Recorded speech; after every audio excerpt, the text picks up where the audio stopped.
Hello, today we're going to be learning to solve two-step equations. Remember, our goal is to solve for the variable, and in this case, on example 1, we want to find d. In order to do that, we've got to get it to be alone or by itself. So we've got to get d to be the only thing on the left side of the equation. That's our goal, is to solve for d. So the first thing I need to do is I need to move the numbers to the right side of the equal sign. So to do that, I'm going to start by getting rid of the 7. And remember, the opposite of a plus 7 is a minus 7. And whatever I do to the left side of my equal sign, I must also do to the right, because we're going to be fair. So the positive 7 and the negative 7 cancel each other out. I bring down my 2d, my equal sign, and 9 minus 7 is 2.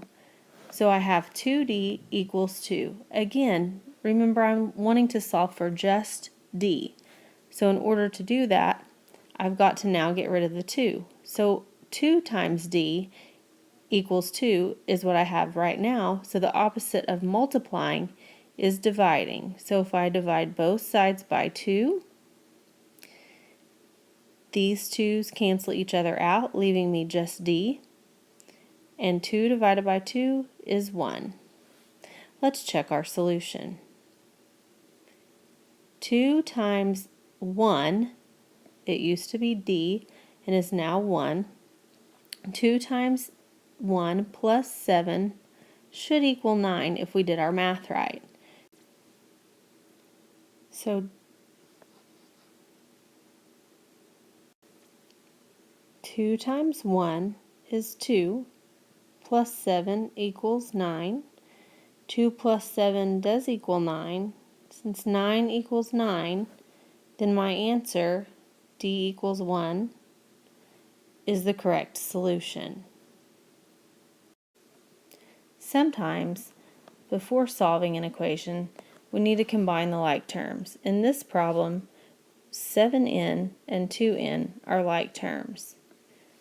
So let's go ahead and combine those before we begin working the problem. So we have 3 plus 7n and 2n are 9n. And all of that is equal to 21. Now I have a two-step equation that I can solve. The first thing I'm going to do at this point is to get rid of that 3 so I can solve for the 9n. So in order to do that, I'm going to subtract 3 because negative 3 is the opposite of positive 3, or 3 minus 3 is 0. But again, whatever I do to the left side of the equation, I must also do to the right. The positive 3 and negative 3 cancel, leaving 9n equal 18. This should look very familiar. We've worked many of these problems. To solve for n at this point, 9 times n equals 18. We do the opposite of multiplication, which is division. 9 divided by 9 is 1, and 1n is n. 18 divided by 9 is 2. Let's check our solution. To check, we simply place our answer where the n's used to be. So we have 3 plus 7 times 2 plus 2 times 2, and all of that should equal 21.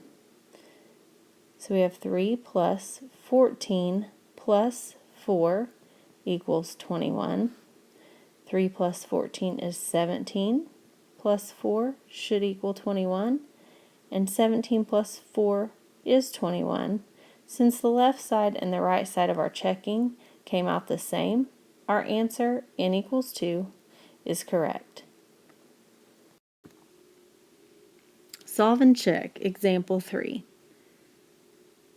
Our goal on example 3 is to solve for a, and in order to do that, we're going to begin by getting rid of the 2.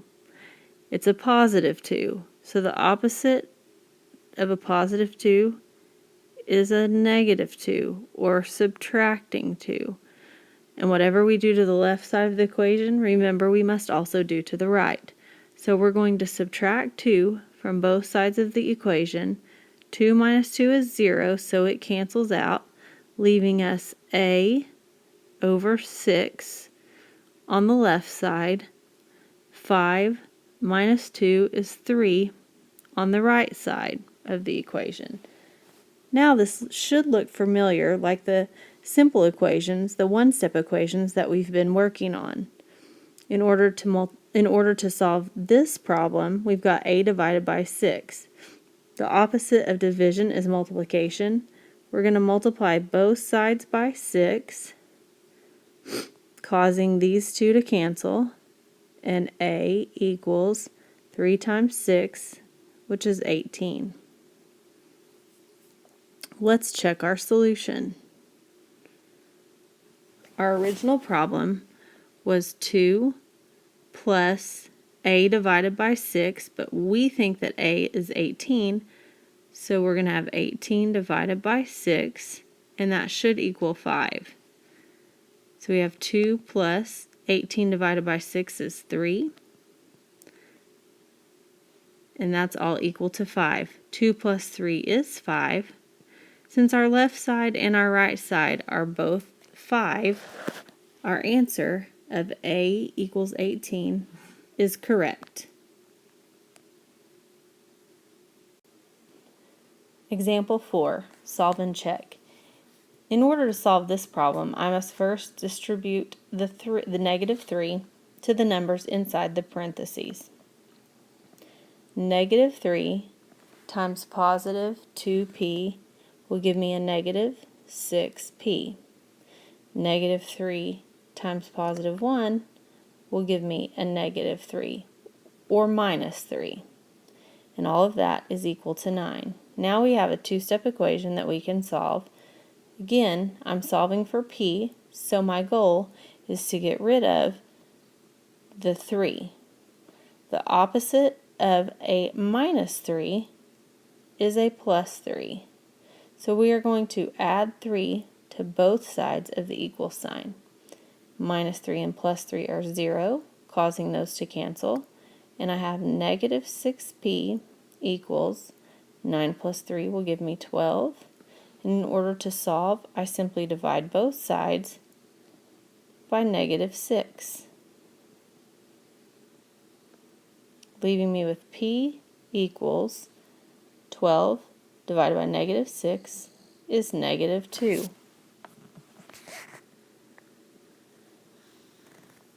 Now let's check our solution. Negative 3 times 2 times p, which we have said is equal to negative 2, plus 1 should equal 9. Let's work the parentheses first. 2 times negative 2 is negative 4 plus 1. We have negative 3 times that number. And if we work the inside of our parentheses, negative 4 plus 1 is a negative 3. Negative 3 times negative 3 is 9. Since our left side and our right side are equal, 9 equals 9, our answer, p equals negative 2, is correct. Example 5, solve and check. The first thing I've got to do to solve this problem is to get rid of that 12 that's under the 9 plus m. Remember, that means 9 plus m divided by 12 equals negative 3. And the opposite of dividing is multiplying. So we're going to simply multiply both sides by 12. These two 12s cancel, leaving us 9 plus m equals 3 times, or negative 3 times 12 is a negative 36. Now, to solve, we simply get rid of the 9. The opposite of a positive 9 is a minus 9. M equals, I have negative 36 and negative 9. Those signs are the same, so I'm going to add them together. 36 and 9 is 45. And they're both negative, so my answer is negative. Let's check our solution to see if we got it correct. 9 plus m, which we have said is negative 45, divided by 12 should give us negative 3 if we did our numbers right. 9 plus negative 45 is a negative 36. Negative 36 divided by 12 is a negative 3. Negative 3 does equal negative 3, meaning that our solution for m equals negative 45, is correct.